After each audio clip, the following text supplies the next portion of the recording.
참 아버지의 사랑을 입고 아버지께서 친히 사랑이신 것을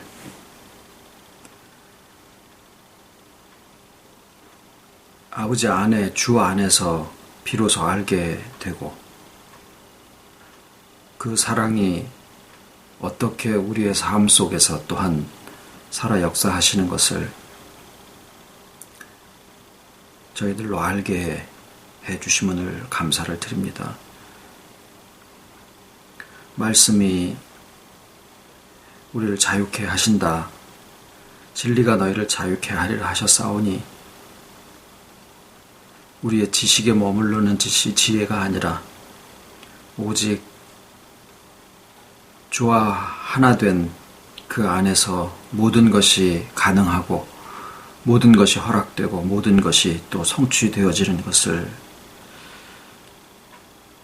한 과정 한 과정 지나갈 때마다 또 저희들로 알게 해주심을 감사를 드립니다.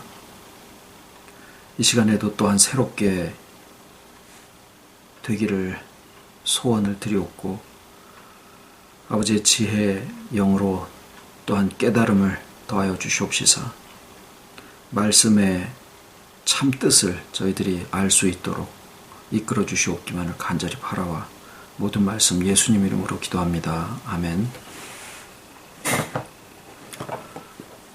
이 말씀은 누가복음 10장 30절로 37절까지의 말씀입니다. 누가복음 10장 30절 예수께서 대답하여 가라사대 어떤 사람이 예루살렘에서 여리고로 내려가다가 강도를 만나매 강도들이 그 옷을 벗기고 때려 겁안 죽은 것을 버리고 갔더라. 마침 한 제사장이 그 길로 내려가다가 그를 보고 피하여 지나가고 또 이와 같이 한 레위인도 그곳에 이르러 그를 보고 피하여 지나가되 어떤 사마리아인은 여행하는 중 거기 이르러 그를 보고 불쌍히 여겨 가까이 가서 기름과 포도주를 그 상처에 붓고 싸매고 자기 짐승에 태워 주막으로 데리고 가서 돌보아 주고 이튿날에 데나리온 2를 내어 주막 주인에게 주며 가로되 이 사람을 돌보아 주라. 부비가 더 들면 내가 돌아올 때에 갚으리라 하였으니 내 의견에는 이 세 사람 중에 누가 강도 만난 자의 이웃이 되겠느냐. 가로되 자비를 베푼 자니이다. 예수께서 이르시되 가서 너도 이와 같이 하라 하시니라.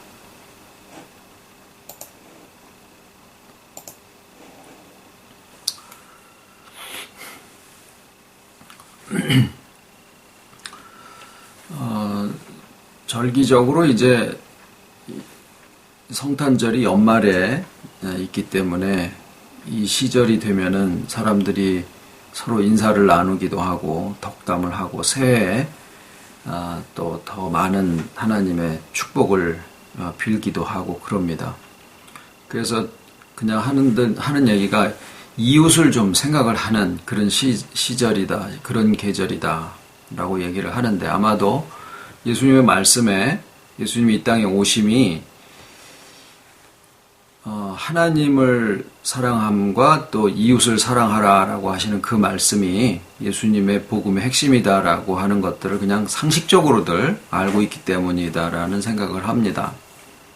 오늘 말씀에 그 한 율법사가 예수님한테 와서 누가 내 이웃입니까? 라고 그렇게 묻는 데서부터 이 비유를 말씀하신 이제 이유가 되는데 오늘 저희가 좀 생각을 해보려고 하는 것은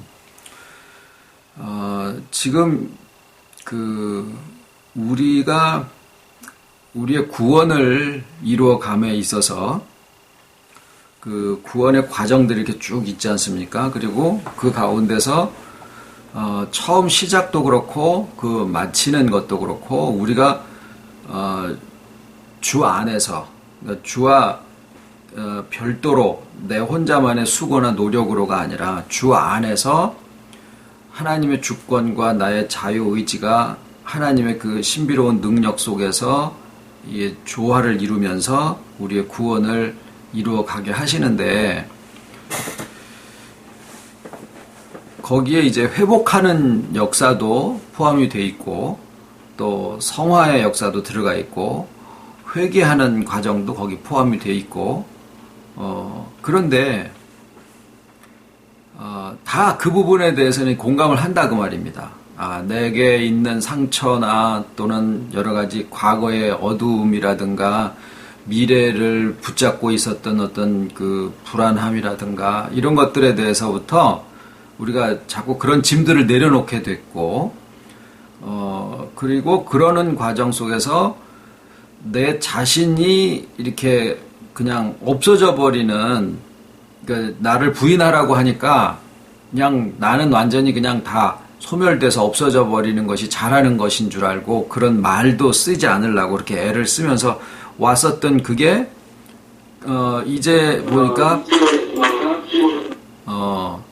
마치 그 가라지를 뽑으려고 하다가 알고까지 뽑아버린 그런 그 잘못을 범했던 것이더라라는 것을 알게 된 거예요. 그래서 이제서 비로소 주 안에 있는 나 자신이 굉장히 소중한 존재구나. 그리고 하나님이 우리한테 주신 축복 중에서 우리를 인격적으로 대해 주신다라고 하는 그것이 우리에게 자유의지를 주신 거구나. 하나님도 우리의 자유의지를 묵살하지 않으시는데 우리는 자꾸 그냥 어떤 사람의 말이면은 그냥 무조건 순종하고 따르는 것이 그게 신앙이 좋은 거다라는 그런 속에 이렇게 젖어오면서 나를 자꾸 잃어버려 왔었던 거예요. 나의 삶을 내가 가진다라고 하면 이건 전부 다 욕심인 줄로 생각하고, 그래서 다른 종교에서 얘기하듯이 그냥 아무것도 안 가지는 것이 그냥 장땡인 줄 알고 그런 어떤 도닦는 식으로 머물러 있었던 우리의 모습들이 이제 알게 되어지면서 자꾸 이제 성경에서 말씀에서 진짜로 우리에게 주시고자 하셨던 그 주 안에서의 기쁨을 누리는 삶이 무엇이며 또 오늘이라고 일컫는 날을 우리에게 주신 그 모든 상황과 형편이 하나님의 지혜대로 합력하여 선을 이루는 그 하나님의 지혜대로 모아서 우리에게 주신 것이며, 이런 말씀들이 이제 우리를 자꾸 회복시키는 그런 과정에 지금 있거든요. 그런데 거기에 왜 이웃이 필요하냐라는 생각을 해보는 거예요. 내가 회복되어져 가는데 그러니까 나의 구원에 있어서, 나의 구원을 이루어감에 있어서, 자, 지금 저희가 드리는 말씀은 역설적으로 우리가 애매모호하게 알고 있는 부분을 확 뒤집어 봐가지고 그 말씀이 우리에게 진짜로 얘기하시는 그 내용이 그냥 우리가 알고 있는 거로다가 이렇게 하는 부분들이 있거든요. 그거를 확 좀 뒤집어 가지고 그 복음의 그 자체의 뜻을 우리가 좀 알려고 하는 거니까 이웃사랑이 필요 없다라는 결론을 내려고 지금 이런 얘기를 하는 것이 결코 아닙니다. 그런데 지금 우리가 생각하고 있는 바로 볼 때는 나의 구원을 이루어가는 데 있어서 이웃사랑이 왜 필요하냐라는 거예요. 이웃이 나한테 도대체 무슨 의미가 있느냐라는 생각을 한번 해보자라는 거죠. 경험상으로 볼 때 경험이 우리에게 얘기해 주는 바대로는 이웃은 우리의 과거에 쭉 오는 동안의 이웃은 나에게 상처를 준 그런 대상들로 있었던 그런 일들이 많았어요. 그래서 점점 우리가 경험이 쌓여가고 육의 연륜이 점점 깊어져 갈수록 어떤 생각을 경험상으로 가지게 되냐면, 사람은 믿으면 안 되는구나. 또는 다른 사람으로부터 좀 상처받지 않도록 나를 지키고 방어하는 그러한 그 방편들을 점점 가지고 가게 되는 것을 우리가 습득을 하게 되지, 이웃사랑하는 거에 대해서는 점점 이게 희미해져 가고 있는 것이 솔직한 고백이지 않겠느냐라는 겁니다. 언제부턴가 우리의 신앙에 있어서 나의 회복을 나눌 때는 격하게 그것에 대해서 공감을 할 수가 있는데 이웃사랑 부분에 가서는 굉장히 주저하게 되어지는 것이 사실이다 그 말이에요. 네. 왜 우리가 꼭 이웃을 사랑을 해야 되며 이웃이 나에게 무슨 의미가 있느냐라는 거죠.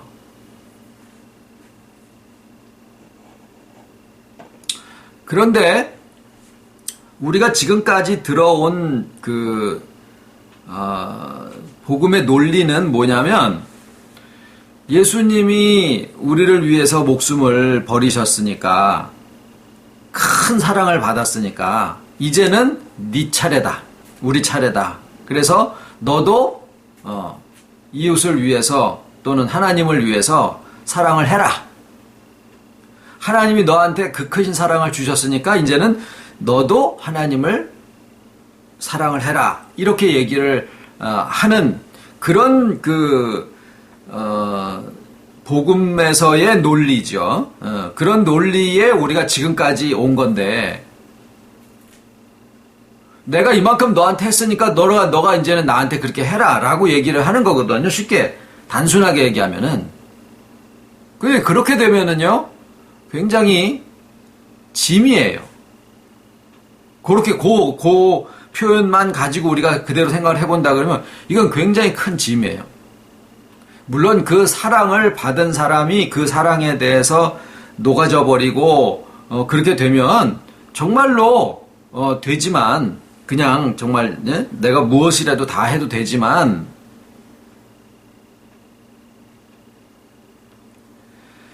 실상 이제 하나님 사랑은 마음을 다하고 또 목숨을 다하고 또 뜻을 다해서 하나님을 사랑하라 그러셨고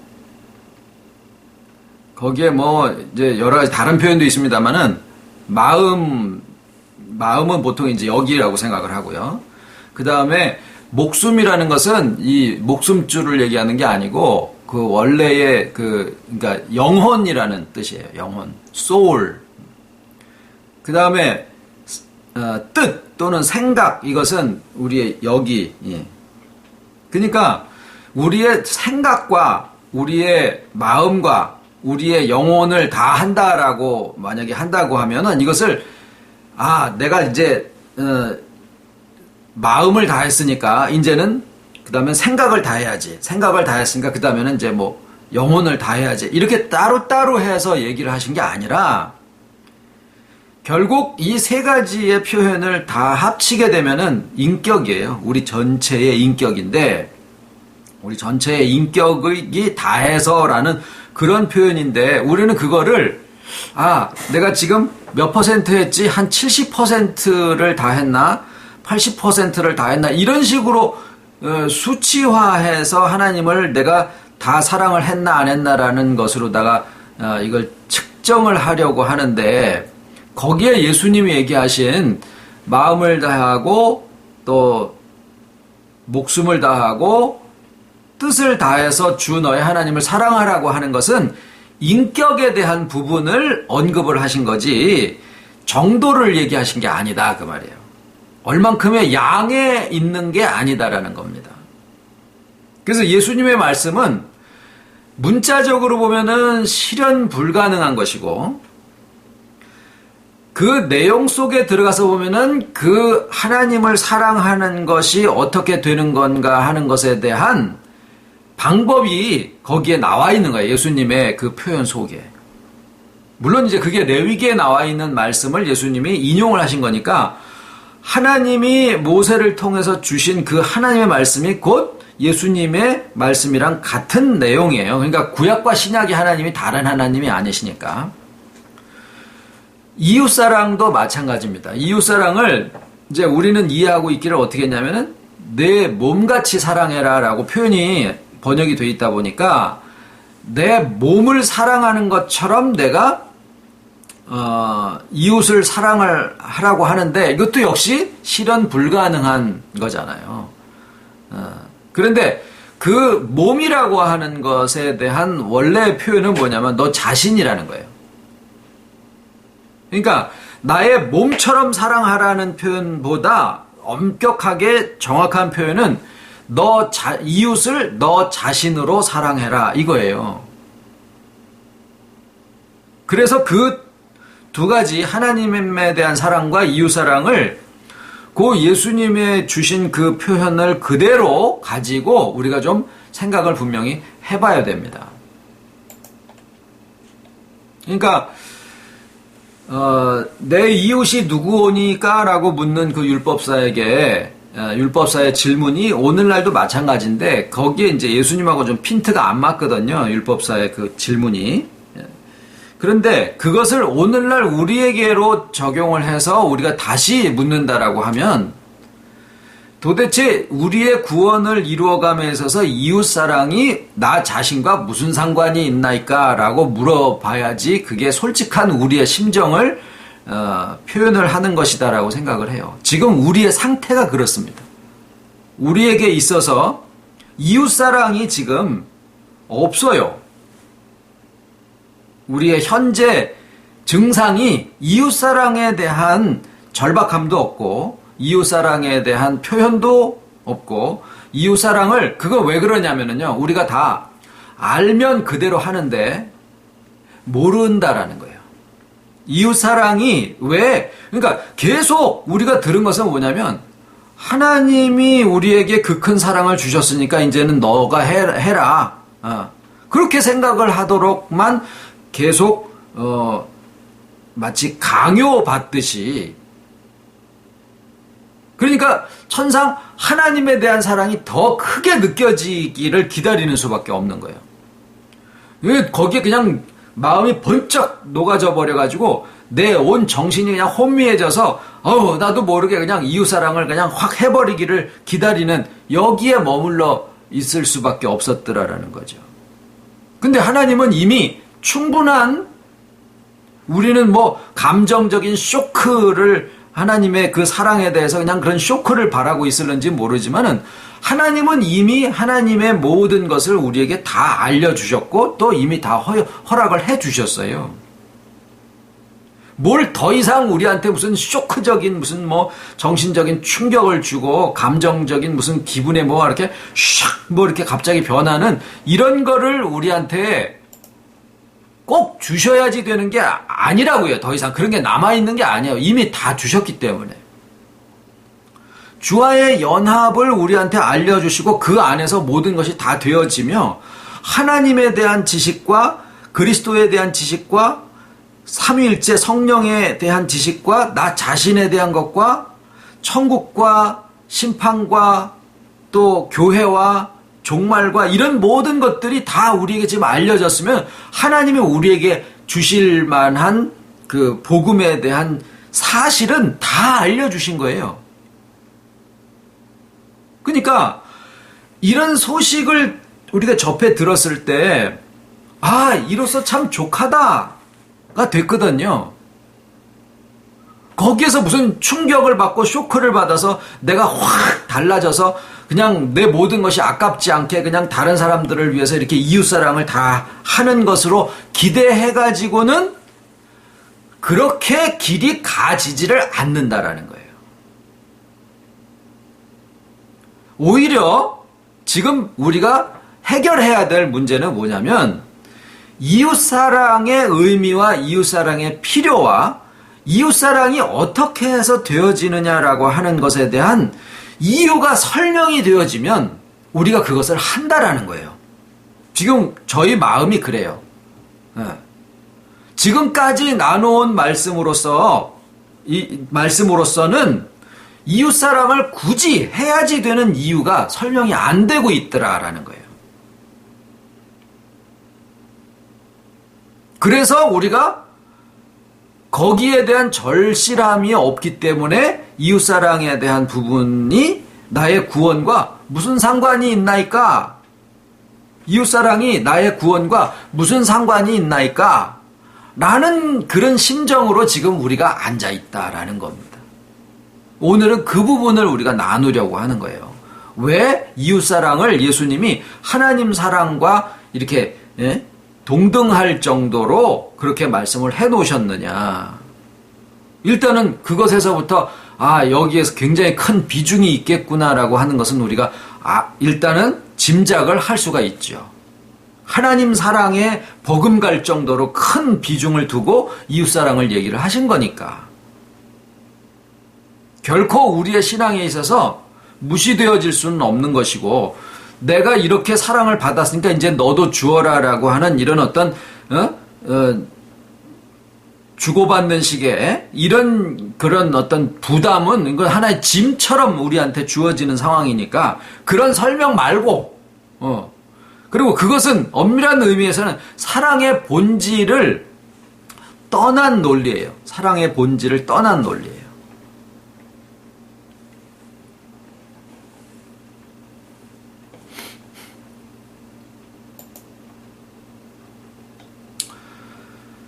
사랑은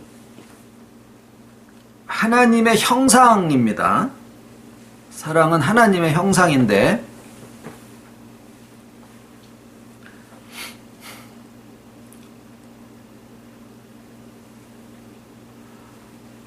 하나님께서 혼자 계시면 사랑이라는 것이 자기 혼자 있는데 뭔 사랑이 돼요? 그렇잖아요.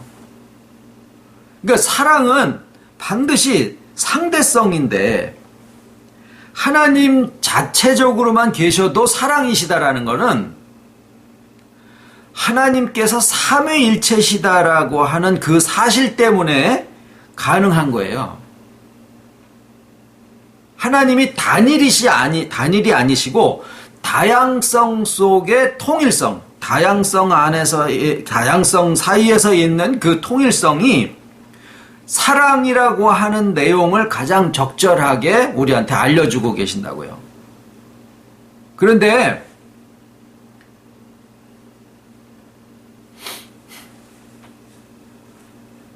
그 하나님의 사랑이라고 하시는 그 형상대로 우리가 지음을 받았기 때문에 우리도 회복되어지면은 이 사랑이라고 하는 것이 우리의 형상으로 불은 뜨겁고 얼음은 차갑고 이러듯이 하나님의 형상대로 지어진 존재인 인간은 서로 사랑하고 살게 되어 있는 것이 본성이고 본질인데,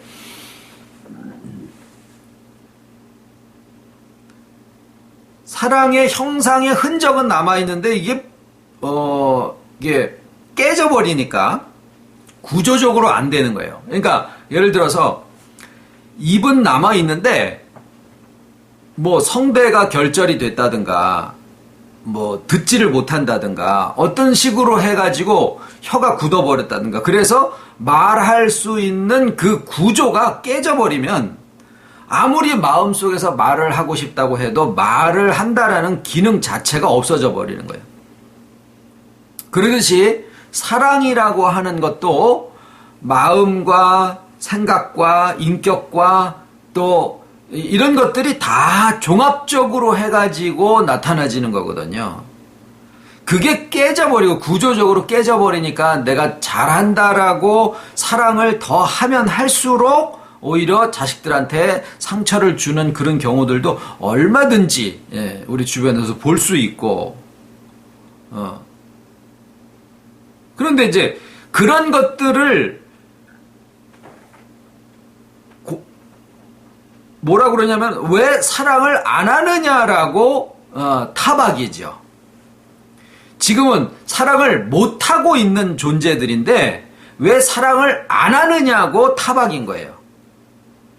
그러니까 예수님의 시각이 맞으신 거죠. 예수님은 못하고 있는 것을 인식을 하시니까 그 모든 사람들을 병든 자로 보실 수가 있었던 거예요. 죄인으로 보셔서 타박을 하신 게 아니라 병든 부분을 고쳐주시면은 이 사람들이 다 고쳐진 다음에는 온전하게 회복된 다음에는 하지 말라 그래도 다 기뻐하고 하지 말라 그래도 감사하고 하지 말라 그래도 사랑하고 다 그렇게 되어진다라는 것을 창조주의 마음으로서 보셨던 거예요. 근데 이제 일반적으로 외모로 보는 사람들은 왜 사랑을 안 하냐? 그러고서 여기다가 구박을 하고. 그러니까 장애인한테 왜 빨리 안 뛰느냐고 타박하는 거나 똑같은 그런 일들을 많이 하고 있었더라라는 거죠. 그래서 뭐라 그러냐면 그거 열심히 하다 보면 그거 고쳐지는 거고 그렇게 하려고 애쓰다 보면은 다 되는 거야 라고 얘기를 하는 거는요. 건강한 사람들한테 운동해서 근육 만들으라고 얘기를 하는 거나 마찬가지예요. 그건 건강한 사람들에게는 가능한 얘기인데 장애가 있어가지고 무릎 밑에가 없든지 뭐 허리가 꼬부라져 있든지 그렇게 돼 있는 사람한테 너 자꾸 운동해가지고 하다 보면은 다 되어진다라고 얘기를 하고 있는 거는 똑같다라는 거예요. 말 그대로 네가 내 사정 내 사정 돼 봤냐 뭐 이런 식의 반응이 나올 수가 있는 거죠.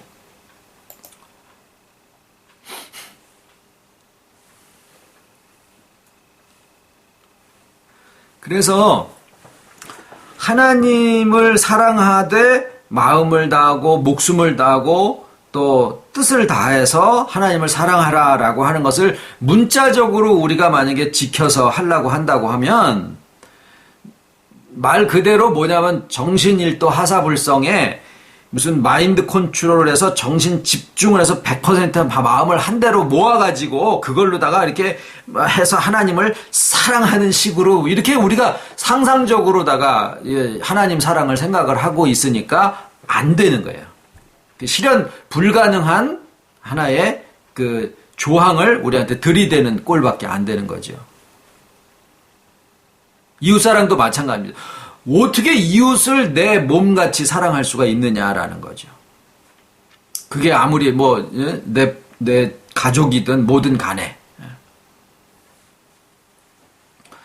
인간들의, 그러니까 이제 예수님의 그 레위기에 있는 말씀을 인용을 하시면은 예수님 말씀이라고, 우리가 표현을 할 수 있는 것은 그 예수님 말씀 속에 하나님을 사랑하되, 그러니까 어느 정도만큼을 네가 사랑을 몇 퍼센트를 사랑해라라고 하는 어떤 정도나 무엇을 해서 하나님을 어떻게 사랑을 하라라고 하는 그런 어떤 행동 강령에 대한 어떻게가 아니라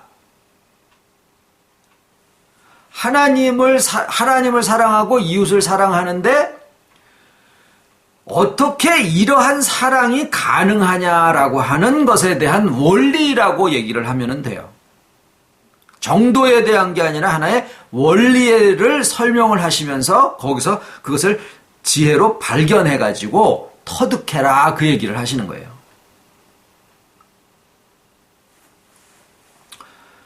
그 인간들의 사랑 중에 그래도 가장 원형에 가깝다라고 하는 것이 이제 아까 이제 부모의 사랑이라고 늘 합니다. 물론 이제 그 부모님들도 그 살아오시는 동안에 상처를 입고 또 왜곡된 세상 속에서 살아가다가 보니까 사랑한다라고 하는 것이 오히려 아이들한테 부정적인 그런 요소로 그것이 작용이 돼가지고 뭐 자기가 못 이룬 꿈을 아이한테 이렇게 더 막 그냥 한다든가 뭐 이런 결과들이 얼마든지 있을 수 있어요. 그런데 그런 부정적인 그 요소들을 일단 다 배제해 놓고 물론 뭐 다른 사람들의 사랑도 부정적인 걸 다 배제하면은 뭐 그건 말이 안 되지 않느냐라고 할 수도 있지만 지금 이제 그런 그 구체적인 얘기보다 그래도 인간 사랑 중에서는 무조건적이고 또 어떤 대가를 바라지 않는 그런 사랑을 얘기를 할 때 이제 부모님의 사랑을 얘기를 합니다. 그래서 부모님한테는 자기 자식 사랑하는데 거기서는 자기 자식이라고 안 하고 뭐라 그러냐면 지새끼 사랑한다라는 표현을 쓰죠. 그거 왜 그러냐면 부모님이 자기 자식을 사랑하는 것은 부모님한테 모아놓고 당신 자식을 좀 사랑하십시오. 이렇게 얘기를 하지 않잖아요. 어느 교회에서도 부모님한테 여러분 자식을 좀 사랑하십시오라고 얘기를 안 해요. 왜? 얘기 안 해도 다 잘 사랑하시니까.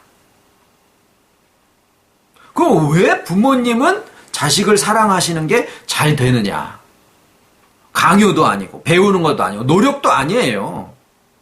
오히려 하지 말라고 그러면은 이게 막 속이 뒤집어져서 왜 내가 하려고 그러는 거를 못하게 하느냐고 막 그냥 나는 그냥 집 바깥에 나 앉을 판이라도 애 빚 갚아주느라고 막 그냥 다 하고 나는 못 먹어도 애 입에다가 뭐 하나 더 집어넣어 주고 싶은 그런 마음이 그냥 본능적으로 나온다 이렇게 얘기를 하죠. 근데 그게 아버지의 사랑은 주로 정신적인 데 비해서 어머니라는 이 분들의 사랑은 보다 더 본능적이에요. 왜 그러느냐 하고 보니까 어머니라는 분들은 자기 몸 덩어리에 어떤 일부분이 이렇게 떨어져서 나와서 생긴 게 자식이다라고 하는 거를 이 몸이 기억을 하고 있기 때문에 그래요. 그러니까 뭐냐면 저 자식이 나랑 별개가 아니라 나의 일부다라는 거죠. 나랑 하나다라는 그런 인식이 몸의 살들에 그게 기억이 돼 있는 거예요. 그러니까 사랑하래서가 아니라 사랑이 그냥 저절로 되어진다라는 거죠. 왜? 자기랑 본질적으로 하나다라는 것 때문에. 자, 여기에 이 사랑의 본질에 비밀이 하나가 들어가 있습니다. 어쩌면 우리가 다 모르지 않는 것일 수도 있어요.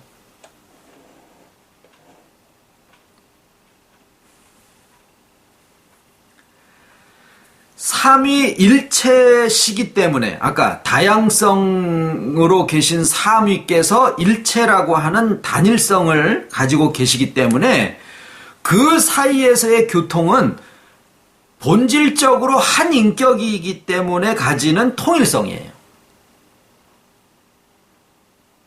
그래서 하나님의 사랑은 그냥 온전하신 거예요. 예수님 안에 신성과 인성이 한 인격으로 존재를 하시니까 신성은 신성이고 인성은 인성이신 분명히 다르신데 한 인격이시니까 우리가 예수님의 신성과 예수님의 인성을 분리하는 것 자체가 의미가 없어요.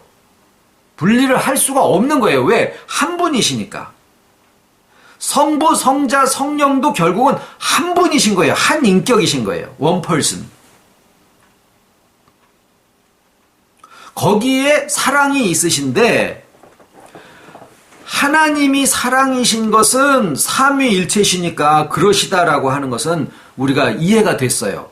나하고 상관이 없는 하나님으로서 삼위일체시니까 그렇게 마치 너네 집에 아버지하고 아들이 서로 부자 유친으로 그렇게 사랑하고 있다라고 하는 것에 대해서 내가 그 집에 부모 자식지간이니까 그렇게 서로 사랑을 하는 것이 당연하지라고 생각하는 것처럼 나랑은 상관이 없는데 하나님의 사랑이 그 삼위일체시다라고 하는 것에 대해서는 우리가 시인을 할 수가 있다 그 말이에요. 그런데 하나님의 사랑이 삼위일체로만 계신다라고 하면은 나하고는 의미가 없는 거예요. 꽃에게 누가 와가지고 이름을 불러줄 때 이게 나에게 꽃이 되었다. 김춘수의 시에 나와 있는 것처럼 하나님이 하나님의 삼위일체로만 계신다라고 하면은 하나님이 완전하신 사랑이시구나. 그런데 그래서 나하고는 의미가 없어지는 거예요. 인간들하고는요. 그런데 하나님이 인간에게 사랑으로서의 의미를 가지시게 된 것은 언제냐 하면은 성육신에서부터예요. 자, 이걸 잘 생각을 하셔야 돼요. 성육신의 사건이 있을 때서부터 비로소 하나님의 사랑이 시작됐다라는 얘기를 하는 게 아니라 하나님의 사랑은 이미 영원 속에 계셔요. 그런데 그 안에 이미 성육신에 대한 그 본질이 다 들어가 계셨다라는 거예요. 2000년, 지금으로부터 시간적으로 2000년 전에만 성육신의 사건이 있는 게 아니라 하나님의 본질 속에 이미 성육신이라고 하는 것이 그 안에 계셨던 거예요. 하나님의 작정 속에. 이게 역사적인 사건으로 우리에게 다가왔지만 그것은 하나님의 본질적인 것이기 때문에 역사에 의해서 이렇게 달라지는 것이 아니다라는 거예요. 그런데 이 성육신이라고 하는 도성인신이라고 하기도 하고 하나님이 사람이 돼서 오셨다라고 표현하기도 하고 요한복음에 나와 있는 말씀에는 말씀이 육신이 되셨다라고 하기도 하고 이 성육신이라고 하는 그 사건이 시간적인 사건 말고 그 의미가 뭐냐 하면은 하나님께서 인생을 하나님과 동일한 본질 속에 포함시켰다라고 하는 거예요. 사랑은 자기하고 동일한 본질을 놓고 하는 것을 예수님이 말씀을 하신 거예요. 그래서 하나님에 대한 사랑을 뭐를 다하라 그랬냐면은 하나님에 대한 사랑을 뭘 다하라 그랬냐면 마음을 다하고 그 다음에 목숨을 다하고 그 다음에 뜻을 다하라 그랬는데 이 세 가지를 합해서 아까 인격이라고 말씀을 드렸잖아요. 그러니까 우리가 하나님을 온 인격을 다해서 사랑한다라고 하는 것은 하나님과 우리와 인격적으로 다르지 않다라는 거예요. 우리가 아무리 애를 써서 하나님을 사랑하려고 한들 하나님하고 우리하고 인격적인 이게 동질성을 가지지 않으면 하나님을 우리가 온 인격을 다해서 사랑하는 것은 결국 불가능합니다. 즉 예수님은 할 수 없는 것을 99.9%의 노력을 이끌어내기 위해서 그 말씀을 하신 게 아니라 그렇게 노력해가지고 되는 게 아니고 바로 성육신이라고 하는 하나님의 그 사건 그것이 있었기 때문에 우리가 하나님과 동일한 본질적인 존재다라고 하는 것을 우리한테 선언을 해주신 거예요. 하나님이 본질적으로 우리하고 다른 분이 아니시고 본질적으로 같은 인격 속에 있으시다라고 하는 이 사실을 예수님이 우리한테 진리로 이렇게 열어서 알게 해주신 거다라는 거예요.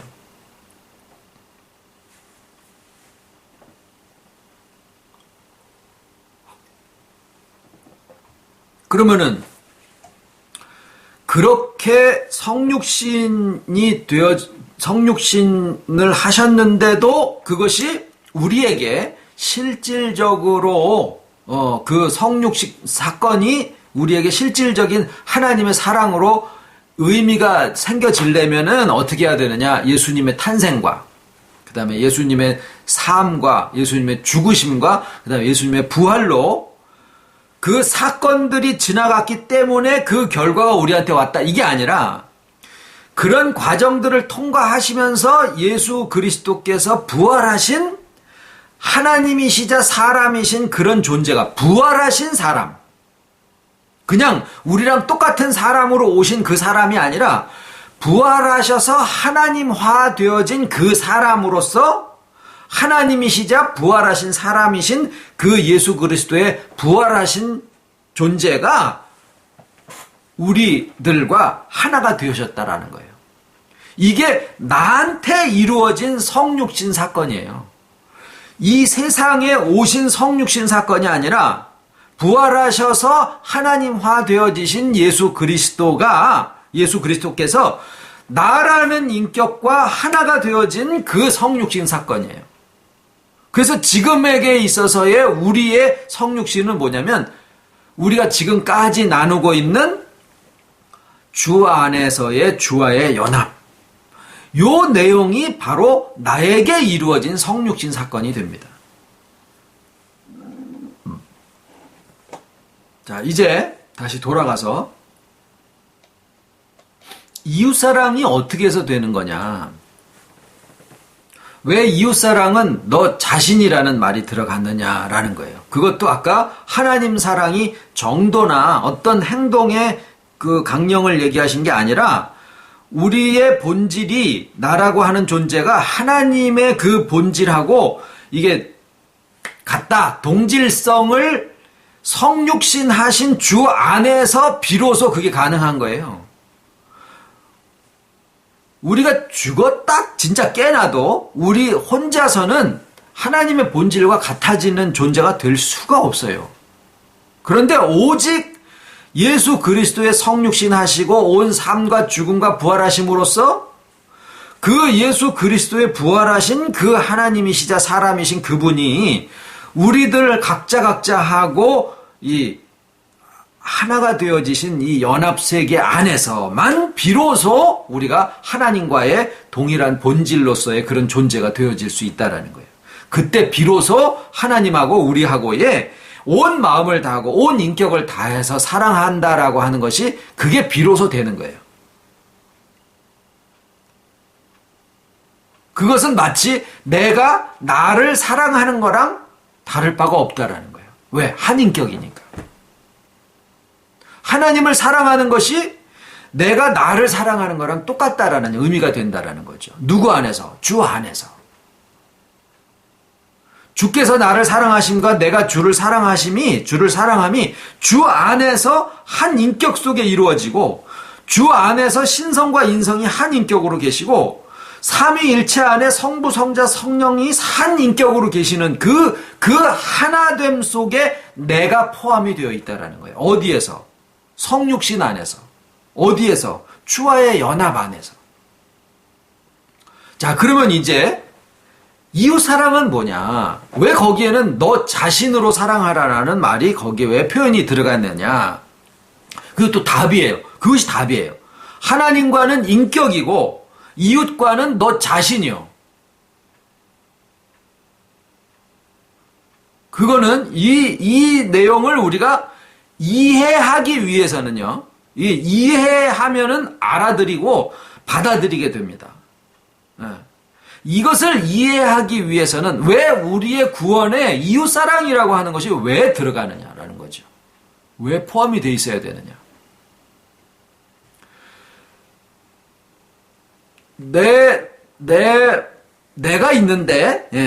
내가 있는데 거기에는 내 몸이 같이 있죠. 그러니까 내 몸이 나예요.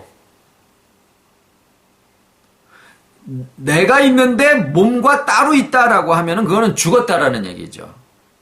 그러니까 우리가 이 세상에서 살아가고 있는 동안에는 내 몸이 곧 나 자신이에요. 나 있는 곳에 내 몸이 같이 있다고요. 그런데 동시에 나 그러면은 나의 인격을 얘기를 해요.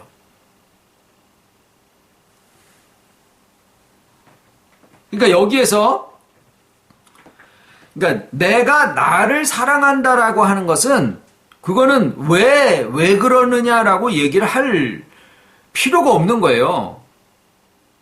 내가 나를 사랑한다라는 것은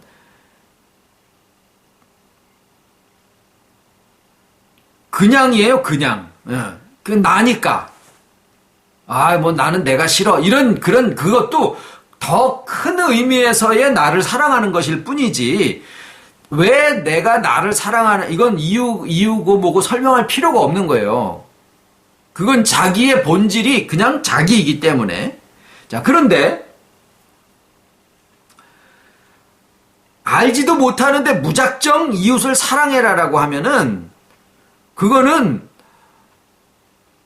어떤 권세나 어떤 이런 거에 밀려서 안 할 수 없어서 할 수는 있겠지만은, 그거는 그냥 하나의 짐이고, 그 권세가 없어지게 되면은 이웃사랑이 의미가 없어지는 거예요.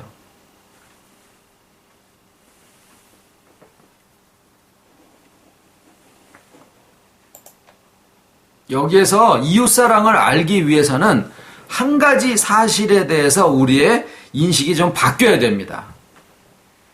이게 이제 오늘 요 말씀을 드리려고 이게 이제 그 주변에 있는 말씀들이 다 중요한, 하나님의 사랑에 대한 중요한 부분을 말씀을 드린 거지만, 이웃 사랑에 있어서 우리가 한 가지 생각이 바뀌어야 되는 것은 뭐냐면, 주님의 오심과 사심과 또 죽으심과 또 부활하심과 이 모든 그 구속의 구속사가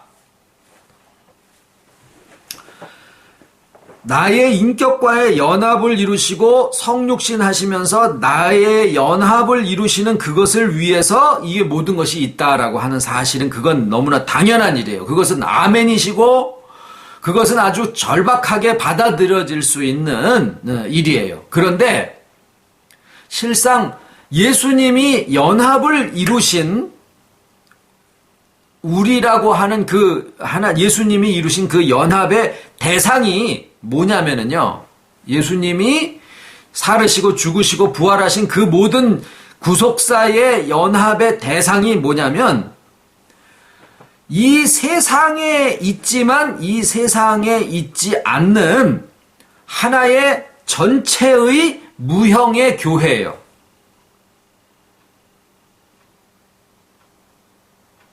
세상에 어떤 개혁적인 교회든지 어떤 이상적인 교회든지 심지어는 예수님이 만드신 교회면은 이상적이어야 되잖아요. 예수님이 이 땅에서 지상에 이루어 놓으신 교회라고 하면은 이상적이어야 되죠. 창조주께서 친히 사람이 돼서 오셔가지고 만든 교회시니까. 그 교회에도 가룟 유다가 끼어 있었던 거예요. 그거는 뭐냐면은요, 이 지상에 존재하는 어떤 유형의 교회라도 하나님 앞에 있는 참된 무형의 교회가 될 수 없다라는 거예요. 그러니까 어떤 교회들이 나와서 우리 교단이 또는 우리 교회가, 우리 단체가 하나님 앞에 여기에 들어와야 이게 진짜 새 예루살렘에 들어가는 것이고, 여기에 소속되어야 이게 하나님의 무슨 기록된 자녀 안에 들어가는 것이고, 그렇게 얘기를 한다라고 하면 그렇게 얘기하는 자체가 성경적이 아닌 거예요. 세상에 존재하는 어떤 지상교회도 하나님 앞에 있는 완전한 그 무형교회가 될 수가 없다라고 하는 것이 그게 참된 진리입니다. 물론 그거는 우리 여기에 있는 저희들 교회도 마찬가지예요. 그런데 하나님 앞에는 하나님이 아시는 무형의 완전한 교회가 존재해요. 그 교회에 예수님이 연합을 하신 거예요. 그런데 그 교회가 어디에 있느냐? 지상에 또 하나님 앞에 동시에 존재를 하고 있어요. 그러면 우리는 지상교회니까 하나님 앞에의 그 무형교회가 될 수 없는 거냐? 그렇지 않습니다. 하나님의 무형교회와 유형교회가 이렇게 겹쳐져 있더라라는 거예요. 그 무형교회에 연합되어 계신 거예요.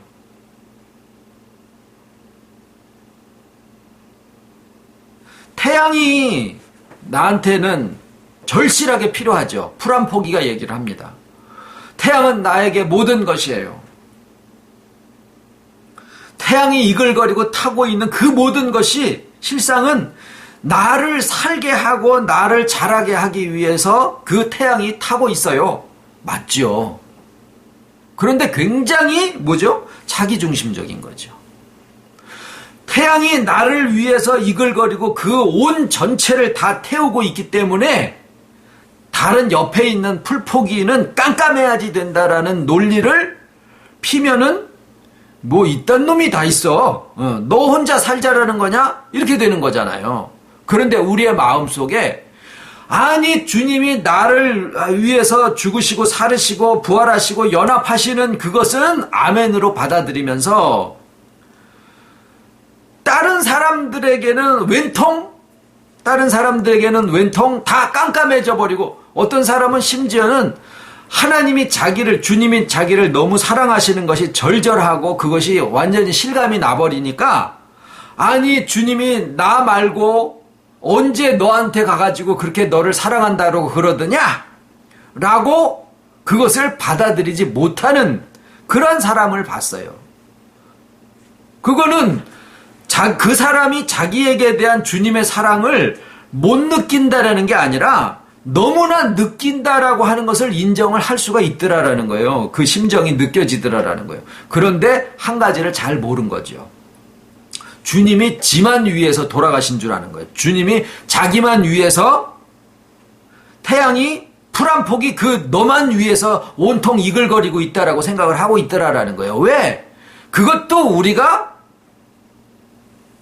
이게 깨진 그 하나님의 형상이 가지고 있는 아주 아주 말초적인 그러한 증상 중에 하나예요.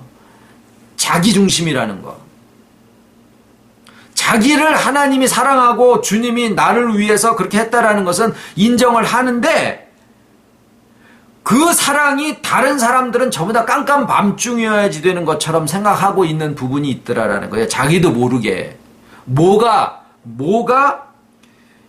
이해가 안 되어져서 그러느냐면은 뭐가 바뀌어져야 되는 인식이냐면 주님이 그 살으시고 오시고 죽으시고 부활하신 그 모든 그 연합의 구속사가 나 하나만을 위해서 한 게 아니라 하나님 앞에 있는 전체의 무형교회, 완전한 그 무형교회를 위해서 죽으시고 살으시고 부활하셔서 연합을 이루셨다라는 사실이에요.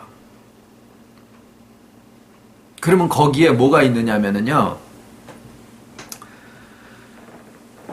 내가 그 전체의 하나님 앞에 있는 전체의 무형교회의 뭐예요? 하나의 지체다라는 거예요. 자, 요 얘기를 들으면은 순간적으로 나는 그냥 전체의 하나의 부속품밖에 아니네. 부속품밖에 아니네. 이러고서 또 하나님 앞에서는 나만 있어야 되는데 나는 사랑을 받아야 되고 나는 인정을 받아야 되고 나는 회복돼야 되고 나는 주와의 연합을 해야 되는데 나는 전체 교회에 아주 있는지 없는지도 모르는 그냥 먼지 같은 존재밖에 아무것도 아니네. 이러고 그냥 콱 찌그러들어 버리는 거야. 아이고, 하여튼 인간은 못됐어요. 나의 크기가 그만하면, 나한테 나의 크기가 그만하면은 그만한 크기를 감당할 만큼의 충분한 죽으시고 살아가시고 하는 그 모든 것이 나한테는 그만큼이 온 거예요. 예수님의 어떠하심이 그 있는 그대로가 다 나한테 만약에 온다라 그러면 까무러쳐져가지고 그냥 일어나지도 못할 존재가, 벼락만 맞아도 그냥 죽겠다고 난리 칠 만한 존재가, 태양이 나한테 가까이 오면은 왜 이러시냐고 좀 절로 가시라고 그럴 존재가, 하나님의 사랑을 있는 그대로 다 받으면은 그냥 홀라당 다 타가지고 없어져 버릴 만한 존재가 하나님의 사랑이 나한테만 와야 된다라고 생각을 하고 있는 못된 생각 속에 우리가 빠져 있으니까 성경이 안 풀리는 거예요. 갔다가 돌아오고. 우리가 주와 연합되어지는 것은 나조차라고만 하는 게 아니라 우리의 시각이 나에게서부터 터치고 나가는 것을 그 안에 포함하고 있어요. 우리 안에서 주님이 우리를 끌고 나가신다라고 하는 요한복음에 나와 있는 그 비유가 어떤 하나의 교회 단체에서 조직적으로 있던 것을 우리가 끌고 내서 하나님 앞에 자유롭게 한다라는 그런 내용만 있는 게 아니라 나라고 하는 요 테두리 안에서 그냥 밤낮 그냥 복닥복닥복 해가지고 거기 안에서 예수님의 사랑을 생각하고 거기 안에서 구속을 생각하고 거기 안에서만 연합을 생각하던 그 좁으라운 생각에서부터 터치고 나와서 주님의 마음으로 주님의 시각으로 모든 것을 바라보는 그 세계로 이끌려 나가는 것까지도 그 안에 다 포함을 하고 있는 거예요. 언제까지 우리가 좁으라운 자기의 이제까지 30년, 40년, 50년, 60년, 70년, 80년 얼마나 살았으면 다 100살 안쪽인데 그 안에서 살고 있는 존재가 자기가 이제까지 살아온 몇십 년 동안의 생활 속에서 알고 있는 그 좁으라운 것에다가 예수님을 끌어다가 그 안에 맞추려고 하니까 이게 벗어나지질 않는데 무슨 회복이 거기서 생기겠느냐 그 말이에요. 주와의 연합은 나로부터 벗어나는 것이 그 안에 다 포함이 되어 있는 얘기예요. 오셔서 우리를 끌고 나가시는 거예요. 어디에서? 나의 감옥에서부터. 거기에 뭐가 있느냐면은 전체 하나님 앞에 있는 전체 믿는 사람으로 되어 있는 그 하나님의 신부가 거기에 있는 거예요. 그 세계를 우리가 볼 수 있는 시각이 되어질 때 주와의 연합이 나의 이 생각 속에, 나의 인격 속에 주의 인격이 생겨지기 시작하는 거예요. 그때 비로소. 그 하나님 앞에 있는 전체 교회를 우리가 바라보지 못한다라고 하면은 죽었다 깨나도 이웃사랑은 나한테 의미가 없어요. 왜 내가 이웃을 사랑을 해? 왜? 나 회복해가지고 나 하나 있는 것으로 족하면 됐지. 옆에 있는 사람이 죽어 자빠져 나가든 나랑 무슨 상관이야.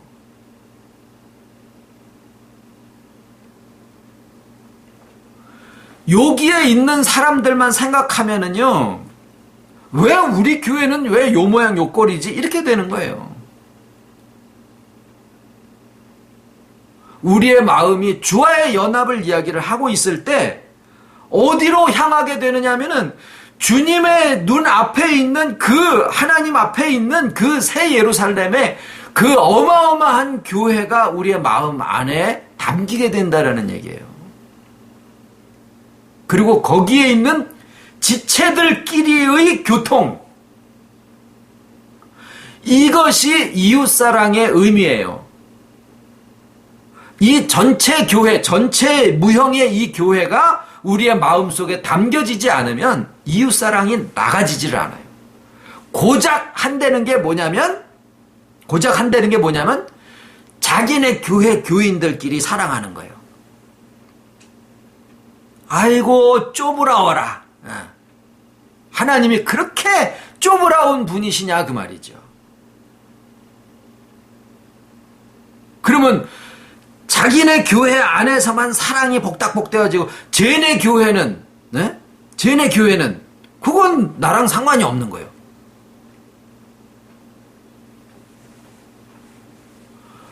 주님의 마음과 주님 안에의 연합이라고 하는 것은 보이는 세계와 보이지 아니하는 세계를 다 바라보고 다 운영하고 다 주관하고 계시는 그 하나님의 세계 안에서 바라보고 있는 그 교회예요. 거기에 아브라함도 보이는 거고 다니엘도 보이는 거고 다윗 왕도 계시는 거고. 그게 통한다라는 거죠. 성경을 보면서 그분들의 세계와 통한다라는 거죠. 그리고 옆에 있는 교회하고도 이게 막히지 않는다라는 얘기예요. 그럴 때 비로소 이웃사랑하는 것이 곧 나를 사랑하는 것이다 라고 하는 것을 우리가 논리적으로도 이해가 되어지는 거예요. 논리적으로도. 이해는 논리니까. 그런데 이것이 이해가 되어지는 게 굉장히 중요합니다. 그것을 내가 마음속에서 받아들이는 과정에 있어서 논리적으로 이해되어지는 것이 굉장히 중요해요. 오늘 그것을 잠깐 말씀드린 거예요. 우리에게 있어서의 이웃사랑의 의미가 왜 예수님이 하나님 사랑과 더불어서 버금가게 이웃사랑을 얘기를 하셨으며 하나님이 10계명을 주실 때 4계명을 하나님에 대한 부분이고 나머지 6계명을 왜 이웃에 대한 그런 부분을 주셨으며 복음의 두 큰 지주가 하나님 사랑과 이웃 사랑인데 이 이웃 사랑이 우리한테서 빠져 있더라라는 거예요. 기껏해야 내 가족,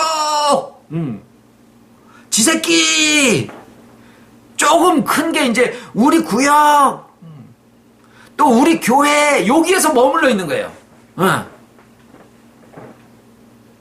아우 옛날에 우리 같이 말씀 들었던 그 사람들이 형제야. 아이고 쪼부라워라. 우리가 주님과 연합하면서 그 주님 안에 있는 그 큰 교회, 그 큰 교회가 크면 클수록 내가 요만큼 상대적으로 작아진다라고 하는 것이 그게 3차원적이라고 그래요. 그걸 3차원적이라고 그래요. 우리가 영생의 하루를 산다라고 하는 것은 요 3차원적으로 큰 것을 볼 때 상대적으로 내가 작아진다라고 하는 것이 그게 3차원적 안에 먼지와 같은 세상 속에 사는 것이고, 우리가 영생의 오늘을 산다라고 하는 것은 내가 요만한 존재인 것처럼 보이는 게 아니라 내 안에 하나님 안에 있는 그 모든 세계가 다 담겨져 있다라는 것이 영생이에요.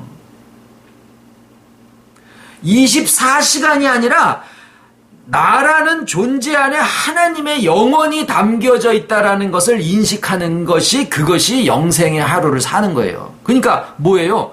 나라고 하는 테두리가 이게 터치고 나간다라는 거죠. 우리 안에 있는 양우를 목자가 오셔가지고 그 음성을 듣는 거로 저들의 음성을 따라가는 거예요. 목자의 음성을 듣고 따라가는 자, 그게 양이요. 그러니까 양이 목자의 음성을 듣고 우리 안에서 우리 바깥으로 나간다라고 하는 것은 자기라고 하는 그 좁으라운 테두리 안에서부터 터치고 나가는 것도 그 안에 다 포함이 되어 있더라라는 거죠. 그렇게 되어져서 하나님 앞에 있는 전체 무형의 교회가 우리의 마음 안에 담기워질 때, 우리가 주의 인격이 무엇인가라고 하는 것을 이제 조금 느끼게 된다라는 거죠. 그때 비로소 이웃을 사랑하는 것이, 지체끼리 서로 이렇게 통하는 거구나. 그리고 거기에 본질이 같은 것을 아는 거예요.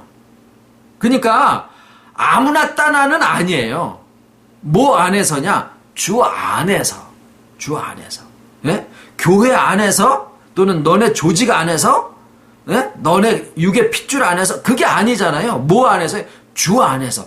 그러면 주 안이 뭔가를 우리가 한번 생각을 해보자라는 거예요. 주 안이라고 하는 것의 그 깊이와 넓이와 의미와 이것들이 어떤 것까지 닿아 있는가. 하나님의 삼위일체의 영원에 닿아 있으며, 역사적으로는 이 모든 것들을 다 담고 있는 것이 주 안이라는 거예요. 논리적으로는 작은 것이 큰 것이 작은 것 안에 들어갈 수 없지만은, 작은 것이 큰 것을 담지 못하지만은, 우리라고 하는 것이 이게 한정적으로 50년짜리 아내라고 하면은 여기에 영혼을 어떻게 담냐고요. 논리적으로 생각을 해보면 50년의 경험에다가 영혼을 어떻게 담느냐고요. 말이 안 되죠. 그러니까 그것만 봐도 50년의 테두리가 벗어지지 않고서는 영생의 하루를 담을 수가 없는 거예요.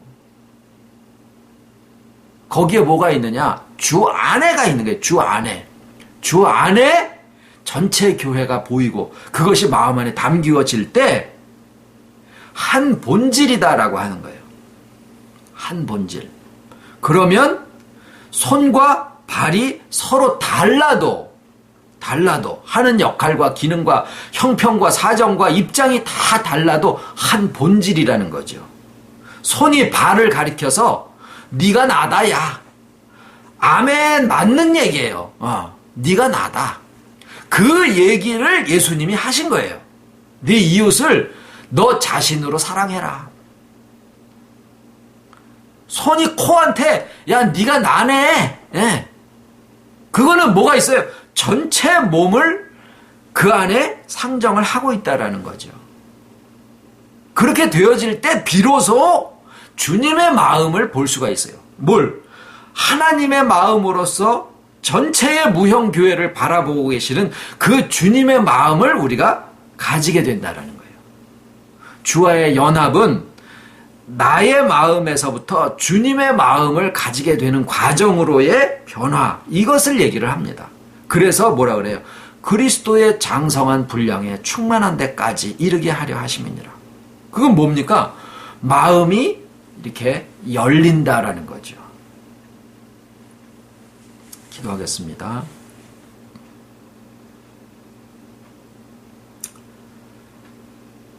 참 아버지 안에, 영생 안에, 영원 전에 계신 이 사랑하심이 우리에게 시간의 흐름 속에 제한을 받을 수밖에 없는 인간의 의식을 통해 들어오시려니 주님이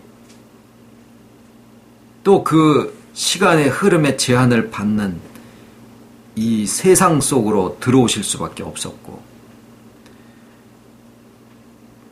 나를 하나님의 영생 안에 이끌고 가시려니 나라고 하는 경험의 제한을 받을 수밖에 없는 이 인격 안에 또 들어오실 수밖에 없으셨던 것처럼, 이제 주와의 연합이 가지고 있는 그 의미의 광대하심과 깊고 오묘하심과 크고 높으심이 어떠한 것을 점점 더 알아 조직의 우리 안에서만이 아니라 나라고 하는 우리 안에서부터도 문을 열고 나와서 주의 손을 붙잡고 하나님의 영원히 어떠하심을 우리의 삶 속에서 또 알고 이해하고 받아들이고 느끼고 또 누리며 갈 수 있는 이 참 큰 축복을 저희들에게 허락하여 주심을 아버지 감사를 드립니다. 눈에 보여지는 것이 또한 중요하기에 아버지 앞에 이것저것을 또한 간구를 드리오나, 진정 아버지 안에서 또한 열어주신 모든 세계에 대한 감사가 우리의 입술에서부터 진정하게 나오게 해주심을 또 감사를 드리옵고, 이제 조금이나마 왜 이웃사랑이 그렇게 크게 강조되었던가 하는 것들을 조금 알게 허락하여 주심을 감사를 드리고, 알았사오니 이제는 또한 그대로 사라질 것을 알기에 또 감사를 드리오며, 정말 사랑하시는 아버지의 지체들이 곧 나 자신이다라고 하는 이 깨달음을 정말 우리의 삶 속에서 이루어지기를 간절히 소망을 하오며, 모든 말씀을 예수님 이름으로 기도드립니다. 아멘.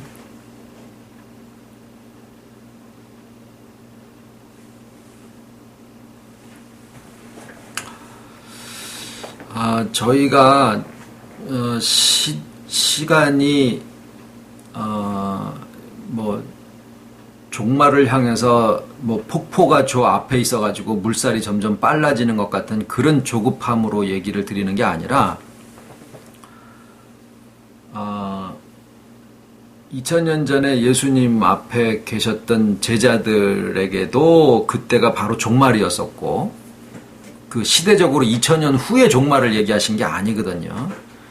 그 상황도 그랬었고, 그래서 지금 딴 것보다도 우리에게 주시는 그 말씀의 진도를 놓고 볼 때는 아버지께서 하시는 이 회복과 이런 역사가 굉장히 급하게 이게 진행되고 계신다라는 그런 느낌을 좀 받습니다. 그래서 어떤 것이 복음적인 것으로 이렇게 옳게 판정이 되어지고 그러면은 그것을 우리가 시행하는 데 있어서 지체할 필요가 없다라는 생각을 합니다.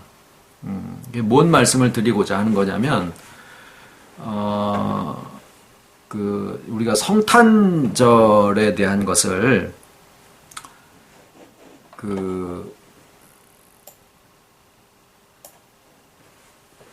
성경 어디에도 예수님의 그 생일을 기념하라고 하신 언급이 전혀 없습니다.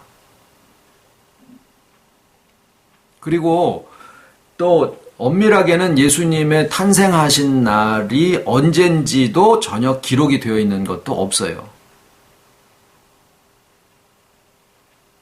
왜냐하면은 예수님의 나신 것은 2000년 전에 이때 이 세상에 그 성육신 하셔서 오신 것이지만은 말씀드렸듯이 그것의 본래의 의미는 지금 우리 하나하나 각자에게 오늘 말씀드린 것으로 보면은 하나님 앞에 있는 전체의 무형교회의 와의 연합을 하시는데 그것이 각자 심령에게는 다 각자 자기의 때에 이루어지는 개인적인 사건들이거든요.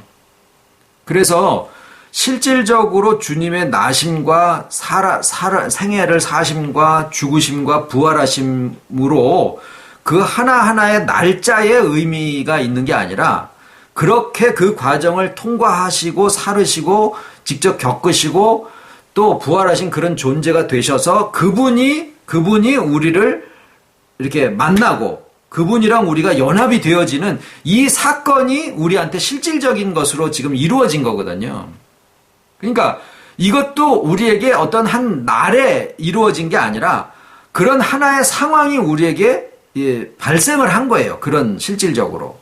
그래서 이 실상을 지금 이야기를 하고 실상을 논하고 있는 또 그것이 실제적으로 우리의 삶과 인격 속에서 정말 성취되어지고 있는 이 말씀을 지금 나누고 있는 마당에 그 어떤 날을 기념을 하는 것이 우리에게 오히려 하나의 날이 우상화되어 버리는 그런 의미로 남는 이런 생각이 좀 강하게 왔고 또 그런 것에 대한 어떤 그 제안도 또 받기도 하고 그래서 이것을 우리가 공식적으로 말씀을 나누고 또 역사적으로 보면 이게 교회사를 쭉 하는 과정에서 보면은 이게 이제 그냥 잠깐 상식적으로 좀 알고 있을 필요가 있습니다. 아시다시피 로마라는 나라가 그 기독교인들을 굉장히 박해를 한 것을 잘 아시잖아요. 무슨 뭐 카타콤이나 이렇게 막 무덤 속에 들어가서 살다시피 하는 그런 것도 우리가 역시 상식적으로 알고 계시는데 한편 그 로마가 콘스탄티누스라고 하는 황제가 이 기독교를 국교로 만들지요. 그런데 이 콘스탄티누스라는 황제는 정작 기독교인이 아니에요. 어머니는 그분의 어머니는 기독교인인데 이 당사자는 황제 자신은 기독교인이 아니었었는데 오히려 뭘 믿는 사람이냐면 그 태양신이라고 하는 것을 믿는 사람이었었어요. 그때 로마의 그 군인들이 전 세계로 퍼져 나가면서 막 도로를 만들고 그냥 세계를 정복하고 있을 때 그 군인들 사이에 퍼졌었던 그 종교가 하나 있었는데 그게 이제 태양신 미트라교라고 하기도 하고 태양신 종교라고 하기도 했는데 그것이 암암리에 엄청나게 퍼져버린 거예요. 근데 이것을 군인 출신이었었던 콘스탄티누스가 그것을 믿고 있었는데 정치적으로 이 기독교를 국교화해가지고 하면은 이 로마 나라를 통치하기가 쉽겠다라고 하는 하나의 정신적인 지주로 그래서 이것을 국교로 만드는 과정에서 자기가 가지고 있었던 그 종교인 미트라교하고의 이것을 이게 종합을 만든 거예요. 그러니까 한국에 있는 뭡니까? 그 증산도라고 하는 거 있죠. 이거는 뭐 기독교에서 조금, 무슨 불교에서 조금, 무슨 뭐 어디 이슬람에서 조금 뭐 이게 다 모아가지고 그 당시에 있는 종교들에게서 아주 좋은 것들이라고 생각되는 것들을 모아가지고 짬뽕 종교를 만드는 것처럼 그때 당시에도 그런 종교 통합하는 작업을 한 거예요. 그래서 그때 로마 카톨릭으로 넘어온 것 중에서 큰 게 뭐냐면 여신 숭배 사상. 그게 이제 마리아라는 존재가 나타나게 된 거하고 그 다음에 성탄절이라고 하는 게 원래는 태양신을 숭배하는 그날이거든요.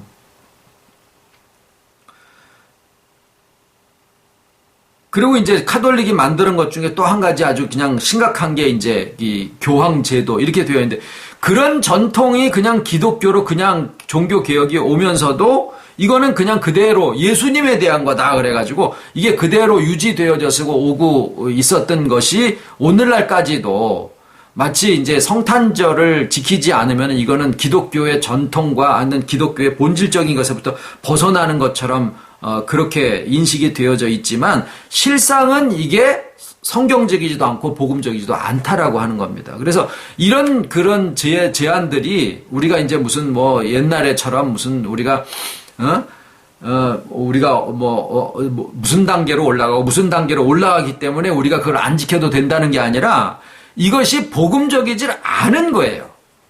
원래 자체가, 이 나를 지키는 것 자체가. 그래서 지금 우리가 이것을 더 끌고 가는 것이 큰 의미가 없는 것이 아니라 오히려 말씀대로 돌아가고 성경적으로 돌아가는 회복의 말씀을 지금 우리에게 허락해 주시는 이 시점에 이것을 우리가 공개적으로 다 같이 말씀을 나누고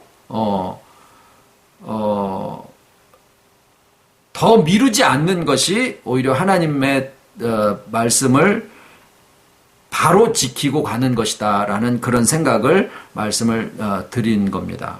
그래서 제가 이제 몇 년 전에 왜 성탄절 예배를 안 드리느냐라는 그런 말씀을 들어서 그때는 이렇게 설명을 좀 제가 다 못 드리고 그냥 일반적인 기독교에서 하는 절기처럼 우리가 추석을 교회에서 절기로 지키지 않지만 시절이 지나갈 때 추석을 우리가 이렇게 설교에서나 언급을 하듯이 크리스마스도 그냥 일반적으로 교회에서 다들 이렇게 지키고 지나가니까 하나의 그런 의미로서 우리가 크리스마스 예배를 드립니다라고 해서 예배를 보기도 하고 안 보기도 하고 지금 왔는데 이 부분에 대한 것을 성경을 잣대로 해서 볼 때는 안 지키는 것이 오히려 성경적이다라고 하는 것을 오늘 말씀을 드립니다.